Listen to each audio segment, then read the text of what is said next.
ಈಗ ಒಂದು simple C program ಮಾಡೋಣ.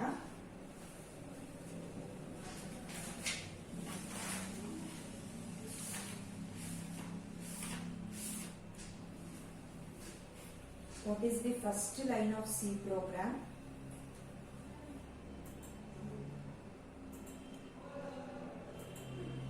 Hash include stdio.h, hash include conio.h.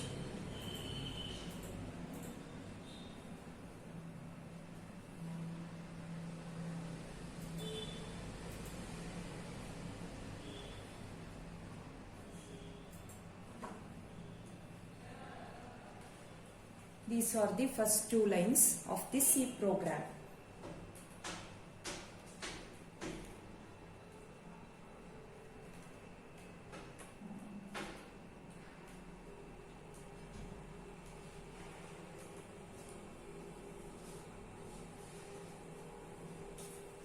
ಇಲ್ಲಿ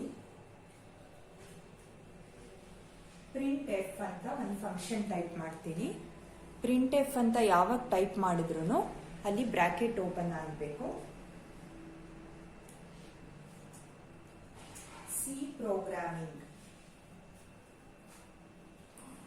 ಟೈಪ್ ಮಾಡ್ತೀನಿ, ಕ್ಲೋಸ್ ಮಾಡ್ತೀನಿ ಬ್ರಾಕೆಟ್, ಸೆಮಿಕೋಲನ್ ಹಾಕ್ತೀನಿ. ಹಾಕ್ಲೇಬೇಕು ಸೆಮಿಕೋಲನ್.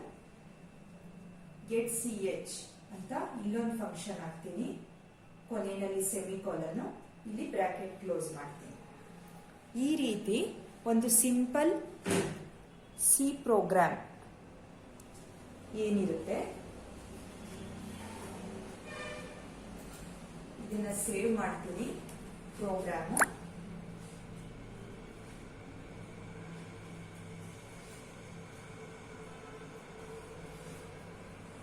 ಪ್ರಿಂಟ್ ಸ್ಟೇಟ್ಮೆಂಟ್ ಅಂತ ಒಂದು ನೇಮ್ ಕೊಟ್ಟಿದ್ದೀನಿ.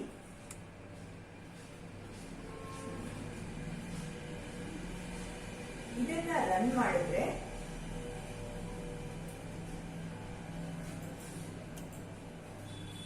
ಇಲ್ಲಿ ಒಂದು ಔಟ್ಪುಟ್ ಸ್ಟೇಟ್ಮೆಂಟ್ ಸ್ಕ್ರೀನ್ ಮೇಲೆ ಪ್ರಿಂಟ್ ಆಗಿದೆ. ನಾನೇನು ಪ್ರಿಂಟ್ ಎಫ್ ಒಳಗೆ ಟೈಪ್ ಮಾಡಿದ್ದೆ ಸಿ ಪ್ರೋಗ್ರಾಮಿಂಗ್ ಅಂತ, ಅದು ಕನ್ಸೋಲ್ ಸ್ಕ್ರೀನ್ ಮೇಲೆ ಪ್ರಿಂಟ್ ಆಗಿದೆ. ಸಿ ಪ್ರೋಗ್ರಾಮ್ ಅಂತ ಬಂದಿದೆ ನೋಡಿ. ಸೊ ಇಂಥ ಪ್ರೋಗ್ರಾಮ್ ಮಾಡಬೇಕಾದ್ರೆ ಇದೊಂದು ಸಿಂಪಲ್ ಸಿ ಪ್ರೋಗ್ರಾಮ್. ಇಲ್ಲಿ ಸಿ ಪ್ರೋಗ್ರಾಮಿಂಗ್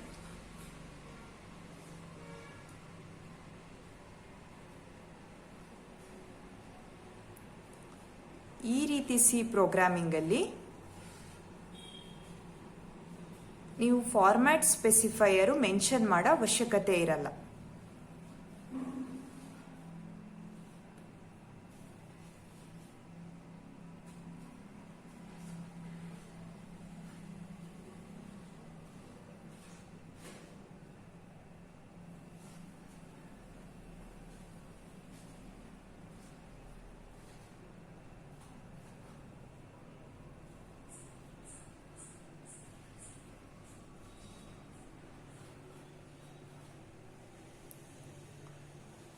ಫಾರ್ಮ್ಯಾಟ್ ಸ್ಪೆಸಿಫೈಯರ್ ಏನೂ ಹಾಕಿಲ್ಲ, ಸಿಂಪಲ್ ಪ್ರಿಂಟ್ ಎಫ್ ಸ್ಟೇಟ್ಮೆಂಟ್, ಅದರೊಳಗೆ ಸಿ ಪ್ರೋಗ್ರಾಮಿಂಗ್ ಅಂತ ಇದೆ. ಗೆಟ್ ಸಿ ಎಚ್ ಅಂತ ಟೈಪ್ ಮಾಡಿದ್ದೀನಿ. ಔಟ್ಪುಟ್ ಇಲ್ಲಿ ಪ್ರಿಂಟ್ ಎಫ್ ಒಳಗಡೆ ಅಂದ್ರೆ ಪ್ರಿಂಟ್ ದಿ ಫಂಕ್ಷನ್ ಅದ್ರೊಳಗಡೆ ಔಟ್ಪುಟ್ ಫಂಕ್ಷನ್ ಒಳಗಡೆ ಏನು ನಾನು ಟೈಪ್ ಮಾಡಿದ್ದೀನಿ ಅದು ಸ್ಕ್ರೀನ್ ಮೇಲೆ ಪ್ರಿಂಟ್ ಆಗ್ತಾ ಇದೆ. ಅದಕ್ಕೆ ಒಂದು ಪ್ರೋಗ್ರಾಮ್ ಇದು. Next you can observe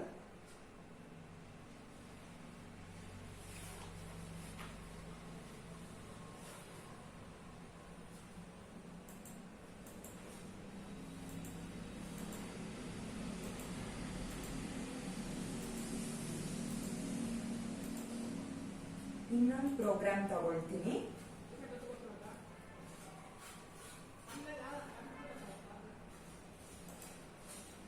ಈ ಪ್ರೋಗ್ರಾಮ್ ಅಲ್ಲಿ int as you know ನಾವು ವೇರಿಯೇಬಲ್ ನೇಮು ಏನ್ ಬೇಕಾದ್ರೂ ತಗೋಬಹುದು, but it has to follow some rule. ನೋಡಿ, ಇದು data type, this is the data type.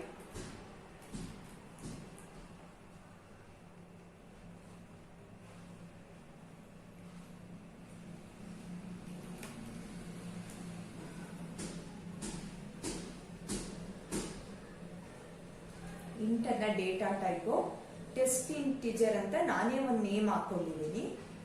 Equal to 5 ಅಂತ ಒಂದು ನಂಬರು ಆ ಟೆಸ್ಟ್ ಇಂಟಿಜರ್ ಒಳಗೆ ಸ್ಟೋರ್ ಆಗಾಗೆ ಅಸೈನ್ ಮಾಡಿದ್ದೀನಿ. This is called variable declaration. ಪ್ರತಿ ಪ್ರೋಗ್ರಾಮ್ ಎಕ್ಸ್ಪ್ಲನೇಷನ್ ಅಲ್ಲೂ ಹೇಳಿದ್ದೀನಿ. ಡೇಟಾ ಟೈಪ್ ಬರೆದು ಒಂದು ಸ್ಪೇಸ್ ಬಾರ್ ಕೊಟ್ಟು ವೇರಿಯಬಲ್ ನೇಮ್ ಹಾಕಿ ವ್ಯಾಲ್ಯೂ ಕೊಡಬೇಕು. ವೇರಿಯಬಲ್ ಡಿಕ್ಲರೇಷನ್ ವ್ಯಾಲ್ಯೂನು ನೀವು ಕೊಟ್ರೆ ಈಕ್ವಲ್ ಟು ಆಪರೇಟರ್ ಹಾಕಿ it's called initialization. Variable initialization. Variable declaration ಇಲ್ಲಿವರೆಗಾಗುತ್ತೆ. ಈಕ್ವಲ್ ಟು 5 ಅಂತ ಕೊಟ್ಟಿರೋದ್ರಿಂದ variable declaration plus variable initialization ಆಗಿದೆ. ಆ ವೇರಿಯಬಲ್ ನೇಮ್ ಏನು? ಟೆಸ್ಟ್ ಇಂಟಿಜರ್ ಅಂತ. ಕೊನೆಯಲ್ಲಿ ಸೆಮಿಕಾಲನ್ ಹಾಕಬೇಕು. ಪ್ರಿಂಟ್ ಎಫ್ ಅಂತ ಟೈಪ್ ಮಾಡ್ತೀನಿ. ಪ್ರಿಂಟ್ ಎಫ್ ಫಂಕ್ಷನ್ ನಾನು ಇಂಟ್ ಅಲ್ಲಿ ಡಿಕ್ಲೇರ್ ಮಾಡ್ಕೊಂಡಿರೋದ್ರಿಂದ ಟೆಸ್ಟ್ ಇಂಟಿಜರ್ ಅನ್ನೋ ವೇರಿಯಬಲ್ ನಂಬರ್ ಈಸ್ ಏನಾದ್ರೂ ಅಲ್ಲಿ ತಗೋಬಹುದು. ಫಾರ್ಮ್ಯಾಟ್ ಸ್ಪೆಸಿಫೈಯರ್ ನಾನು %d ಅಂತ ಟೈಪ್ ಮಾಡ್ತೀನಿ. %d ಯಾವಾಗ ನಾವು ಈ ಸೆಕ್ಷನ್ ಅಲ್ಲಿ ಇಂಟ್ ಅಂತ ತಗೊಳ್ತೀವಿ ಆಗ ಇಲ್ಲಿ %d ಅಂತ ಇರಬೇಕು.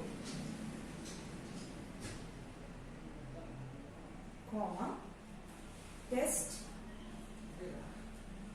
Integer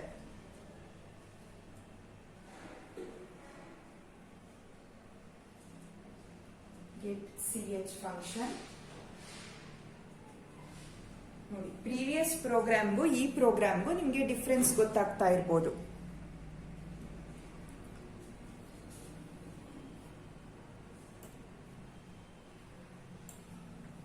As you can observe here, number is ಅದ್ರೊಳಗಡೆ %d ಅಂತ ಡಬಲ್ ಕೋಟ್ಸ್ ಒಳಗೆ ಕೊಟ್ಟಿದ್ದೀನಿ. ಈ %d ನ ಫಾರ್ಮ್ಯಾಟ್ ಸ್ಪೆಸಿಫೈಯರ್ ಅಂತ ಹೇಳ್ತೀವಿ. ಈ ಪ್ರೋಗ್ರಾಮ್ ನ ರನ್ ಮಾಡಿದ್ರೆ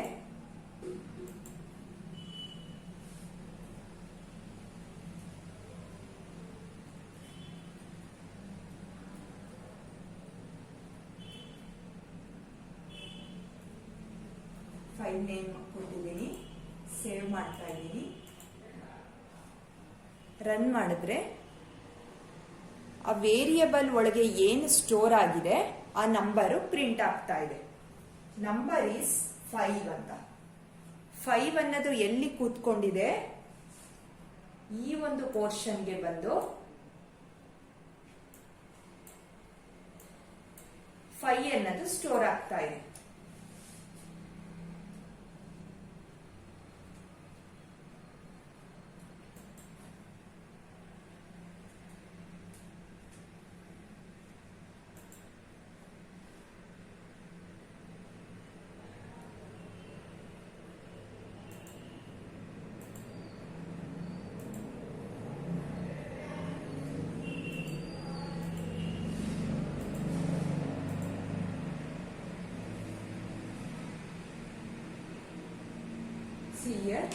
ಈ ಪ್ರೋಗ್ರಾಮೇ ನಾವೀಗ ಮಾಡಿದ್ದು TC ನಲ್ಲಿ. Int test integer equal to 5, number equal to %d, test integer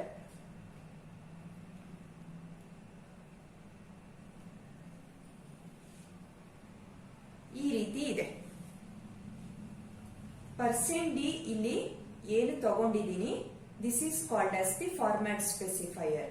ಈ ಫಾರ್ಮ್ಯಾಟ್ ಸ್ಪೆಸಿಫೈಯರ್ ಏನಕ್ಕೆ ತಗೊಂಡಿದ್ದೀನಿ ಅಂದ್ರೆ ಟೆಸ್ಟ್ ಇಂಟಿಜರ್ ಇಂಟ್ ಅಲ್ಲಿ ಡಿಕ್ಲೇರ್ ಆಗಿದೆ. ಯಾವಾಗ ಇಂಟ್ ಅಂತ ಬರುತ್ತೆ %d ಅಂತ ತಗೋಬೇಕಾಗುತ್ತೆ. ಸೊ ನಂಬರ್ ಈಕ್ವಲ್ ಟು 5 ನೀವು TC ನಲ್ಲಿ ಔಟ್ಪುಟ್ ನೋಡಿದ್ರಿ. We use %d format specifier to print int types. Here the %d inside the quotations will be replaced by the value of test integer. ಅದೇ ರೀತಿ ಈ program ನೋಡಿ. ಈ program ಅಲ್ಲಿ data types int ಅಂತ ಇಲ್ಲ, ಫ್ಲೋಟ್ ಅಂಡ್ ಡಬಲ್ ಅಂತ ಇದೆ. ಫ್ಲೋಟ್ ಒಳಗೆ ಯಾವ ರೀತಿ ಡೇಟಾ ಸ್ಟೋರ್ ಆಗುತ್ತೆ ಅಂತ ಯೂಶಲಿ ನಾವು ಕಲ್ತ್ಕೊಂಡಿದೀವಿ. Number with a decimal point 13.5 ಇದು ಸ್ಟೋರ್ ಆಗುತ್ತೆ. ಡಬಲ್ ಅಂದ್ರೆ ಅದು ಫ್ಲೋಟಿಂಗ್ ಪಾಯಿಂಟ್ ತರನೇ, ಆದ್ರೆ huge set of numbers after decimal point hello ಮಾಡುತ್ತೆ. ಫ್ಲೋಟ್ ಇಲ್ಲಿ ಡೆಸಿಮಲ್ ಪಾಯಿಂಟ್ ಆದ್ಮೇಲೆ 2 ನಂಬರ್ ಅಲೋ ಮಾಡುತ್ತೆ. ಇಲ್ಲಿ ನೋಡಿ, ಇದು ಬೇಡ, ವೇರಿಯಬಲ್ ಡಿಕ್ಲರೇಷನ್ ನಾವು ಸುಮಾರು ಮಾಡ್ಕೊಂಡಿದೀವಿ. ಇಲ್ಲಿ ಫ್ಲೋಟ್ ನಂಬರ್ 1 ಅನ್ನೋದು ವೇರಿಯಬಲ್, ಅದರಲ್ಲಿ ಫ್ಲೋಟಿಂಗ್ ಡೇಟಾ ಇದೆ. ನಂಬರ್ 2 ಅನ್ನೋದು ಇನ್ನೊಂದು ವೇರಿಯಬಲ್, ಅದರಲ್ಲಿ again floating point data, double data ಇದೆ. ಇಲ್ಲಿ ಫಾರ್ಮ್ಯಾಟ್ ಸ್ಪೆಸಿಫೈಯರ್ ನಮಗೆ ಇಂಪಾರ್ಟೆಂಟ್ ಈ ಟಾಪಿಕ್. %f ಅಂತ ಇದೆ. %f ಅಂದ್ರೆ ಫ್ಲೋಟಿಂಗ್ ಪಾಯಿಂಟ್ ನಂಬರ್ ಅಂತ. ಆಗ್ಲೇ %d ಅಂತ ನೋಡಿದ್ವಿ ಸಿ ಪ್ರೋಗ್ರಾಮ್ ಅಲ್ಲಿ, TC ನಲ್ಲಿ ಮಾಡಿದ್ರಲ್ಲಿ. ಅಂದ್ರೆ ಇಂಟ್ ಇತ್ತು, ಅದಕ್ಕೆ %d ತಗೊಂಡ್ವಿ. ಈಗ ಫ್ಲೋಟ್ ಇರೋದ್ರಿಂದ, ಈ ಫ್ಲೋಟ್ ಅನ್ನ ಡೇಟಾ ಟೈಪ್ ಇರೋದ್ರಿಂದ %f ಫಾರ್ಮ್ಯಾಟ್ ಸ್ಪೆಸಿಫೈಯರ್ ತಗೊಳ್ತೀವಿ. ಡಬಲ್ ಇದೆಯಲ್ಲ, ಈ ಒಂದು ವೇರಿಯಬಲ್ಗೆ ಲಾಂಗ್ ಫ್ಲೋಟ್, ಎಲ್ ಅಂದ್ರೆ ಲಾಂಗ್, ಇಲ್ಲಿ %lf ಅಂತ ಇದೆ. ಲಾಂಗ್, ಎಫ್ ಅಂದ್ರೆ ಫ್ಲೋಟ್. ಈ ರೀತಿ ಒಂದು ಫಾರ್ಮ್ಯಾಟ್ ಸ್ಪೆಸಿಫೈಯರ್ ತಗೊಳ್ತೀವಿ. To print float we use %f format specifier. Similarly we use %lf to print double values. ಅದೇ ರೀತಿ ಕ್ಯಾರೆಕ್ಟರ್, ಸಿಂಗಲ್ ಕ್ಯಾರೆಕ್ಟರ್ ಅಥವಾ ನಮ್ಮ ನೇಮ್ಗಳಲ್ಲಿ ನಂಬರ್ ಇರಲ್ಲ ನೋಡಿ, ಆ ನೇಮ್ ಅಲ್ಲಿ ನಂಬರ್ ಇರಲ್ಲ. ಇನ್ಸ್ಟಿಟ್ಯೂಷನ್ ನೇಮ್, ಕಾಲೇಜ್ ನೇಮ್, ಈ ತರದೆಲ್ಲ ನಂಬರ್ ಇರಲ್ಲ. ಈಗ ಮನೆಗೆ ಒಂದು ನೇಮ್ ಇರುತ್ತೆ, ಆ ತರದಕ್ಕೆಲ್ಲ ಓನ್ಲಿ ಕ್ಯಾರೆಕ್ಟರ್ಸ್ ಇರುತ್ತೆ. ಕ್ಯಾರೆಕ್ಟರ್ ಡೇಟಾ ಮಾತ್ರ ಹಾಕ್ಬೇಕು. ಆಗ ಅಂತ ಕೇಸಲ್ಲಿ ನಾವು ಡೇಟಾ ಟೈಪ್ ಕ್ಯಾರ್ ಅಂತ ತಗೋತೀವಿ, CHAR ಅಂತ. ಇದು ವೇರಿಯಬಲ್, ಅದರೊಳಗೆ ಸಿಂಗಲ್ ಕ್ಯಾರೆಕ್ಟರ್ ಎ ಅನ್ನೋದು ಸ್ಟೋರ್ ಆಗ್ತಾ ಇದೆ. ಅದಕ್ಕೆ ಫಾರ್ಮ್ಯಾಟ್ ಸ್ಪೆಸಿಫೈಯರ್ %c.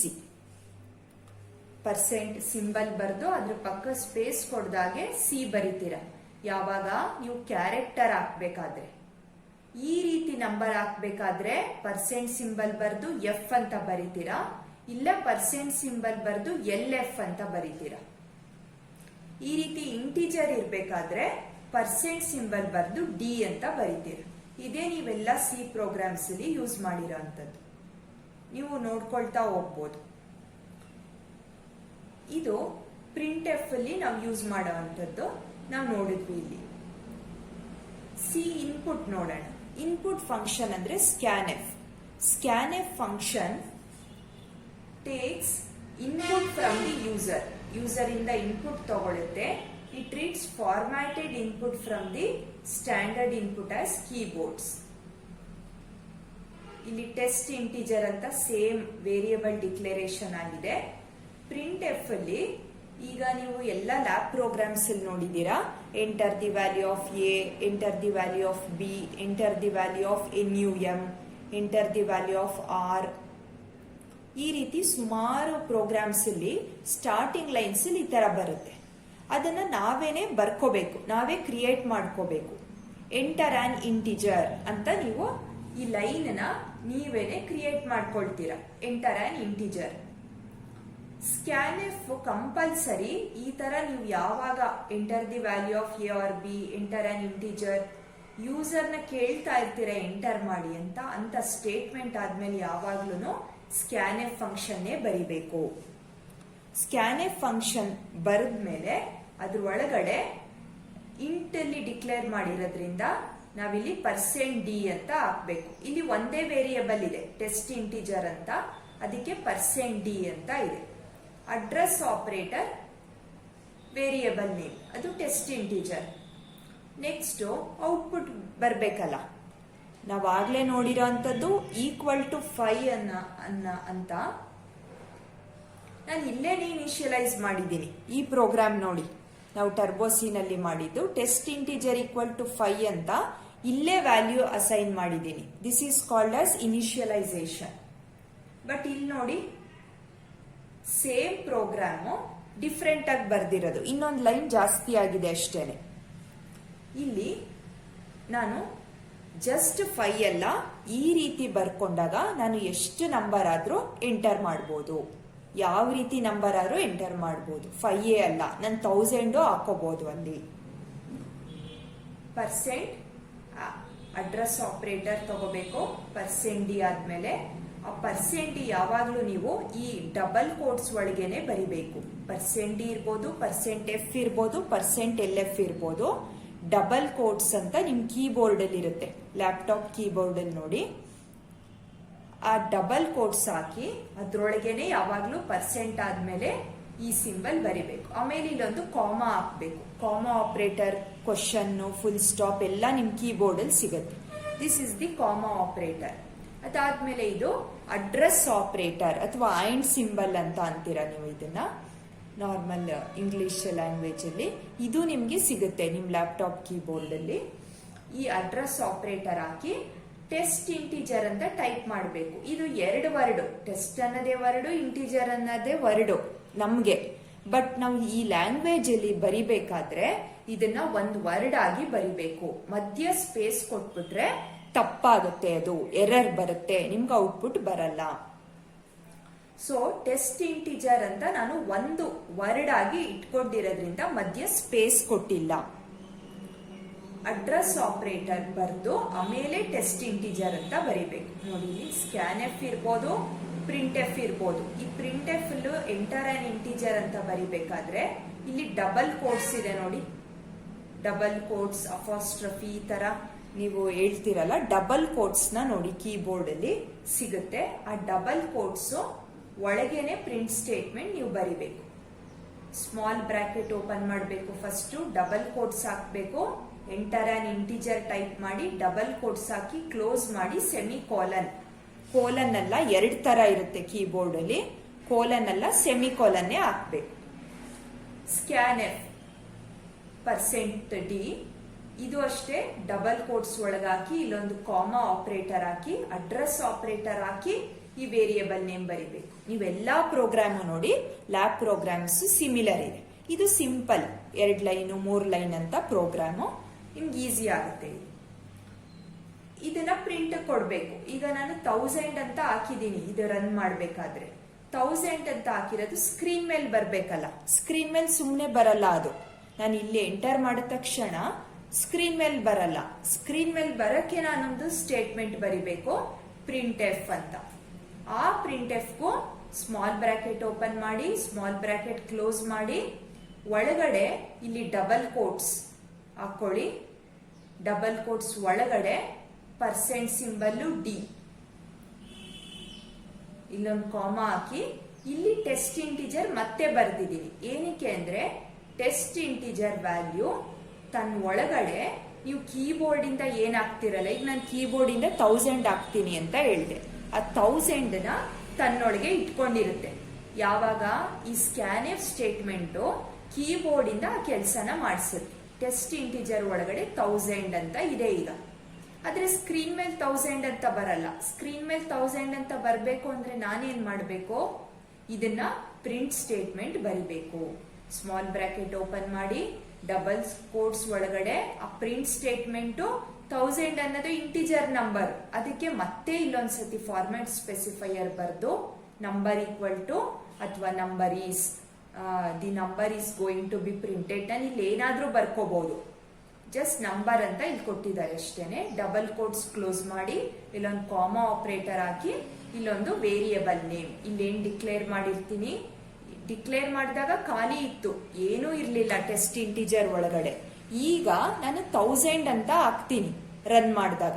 ರನ್ ಮಾಡಬೇಕಾದ್ರೆ ಇನ್ನೂ ರನ್ ಮಾಡಿಲ್ಲ, ನಂಬರ್ ಹಾಕಿದಾಗ ಟೆಸ್ಟ್ ಇಂಟಿಜರ್ ಅನ್ನೋ ವೇರಿಯೇಬಲ್ ಒಳಗೆ ಆ 1000 ಹೋಗಿ ಕೂತ್ಕೊಳ್ಳುತ್ತೆ. ಅಂದ್ರೆ ಅದು ಮೆಮೊರಿ ಲೊಕೇಶನ್ ಅಲ್ಲಿ ಕೂತ್ಕೊಳ್ಳುತ್ತೆ. ಈ 1000 ಪ್ರಿಂಟ್ ಆಗ್ಬೇಕಲ್ಲ ಸ್ಕ್ರೀನ್ ಮೇಲೆ, ಸೊ ಅದಕ್ಕೆ ಈ ಪ್ರಿಂಟ್ ಸ್ಟೇಟ್ಮೆಂಟ್. ಅದು 1000 ಅನ್ನೋದು ಹೋಲ್ ನಂಬರ್ %d ಅಂತಾನೆ ಬರುತ್ತೆ.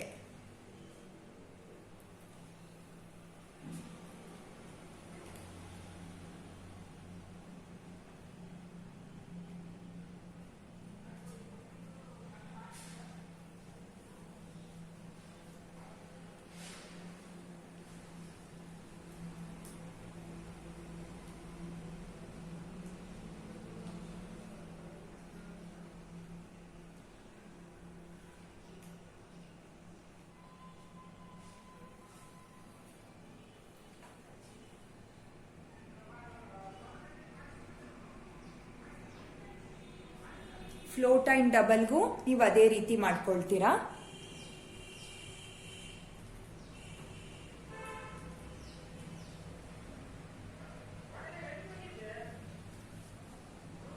ಯು ಕ್ಯಾನ್ ಅಬ್ಸರ್ವ್ ಅದೇ ಪ್ರೋಗ್ರಾಮು num1 num2 ಅಂತ ಇದೆ. ಫ್ಲೋಟ್ ಅನ್ನ ಡೇಟಾ ಟೈಪು, ಡಬಲ್ ಅನ್ನ ಡೇಟಾ ಟೈಪ್ ಇದೆ. ಎಗೇನ್ ನೋಡಿ print F small bracket open ಆಗಿದೆ, ಡಬಲ್ ಕೋಟ್ಸ್ ಟೈಪ್ ಮಾಡಿದೀರಾ, ಎಂಟರ್ ಎ ನಂಬರ್ ಅಂತ ಕೇಳ್ತಾ ಇದ್ದೀರಾ. ಮತ್ತೆ ಸ್ಕ್ಯಾನ್ ಎಫ್ %f ಯಾಕಿಲ್ಲಿ ಅಂದ್ರೆ ಡೇಟಾ ಟೈಪ್ ನೋಡ್ಕೋಬೇಕು ನೀವು. % ಬರ್ದು ಎಫ್ ಬರಿಬೇಕು, ಅಡ್ರೆಸ್ ಆಪರೇಟರ್ ಬರ್ದು num1 ಈ ವೇರಿಯಬಲ್ ನೇಮು ಬರಿಬೇಕು. Print F enter another number %lf. LF ಏನಕ್ಕೆ ಅಂದ್ರೆ ಲಾಂಗ್ ಫ್ಲೋಟು, ಇಲ್ಲಿ ಡಬಲ್ ಇರೋದ್ರಿಂದ. ಡಬಲ್ ಯಾವ್ದ್ರ ಜೊತೆ ಇದೆ? num2 ಜೊತೆ ಇದೆ. ಸೊ ಅಡ್ರೆಸ್ ಆಪರೇಟರ್ ಜೊತೆ num2 ಹಾಕ್ತೀರಾ. ಮತ್ತೆ ಅದ್ರೊಳಗೆ ನಾನು ಏನು ನಂಬರ್ ಕೊಟ್ಟಿದ್ದೀನಿ, ಫ್ಲೋಟಿಂಗ್ ಪಾಯಿಂಟ್ ನಂಬರ್ ಪ್ರಿಂಟ್ ಆಗ್ಬೇಕು ಅಂದ್ರೆ ಇಲ್ಲಿ 2 ಇದಾವೆ ವೇರಿಯಬಲ್. So 2 print statement.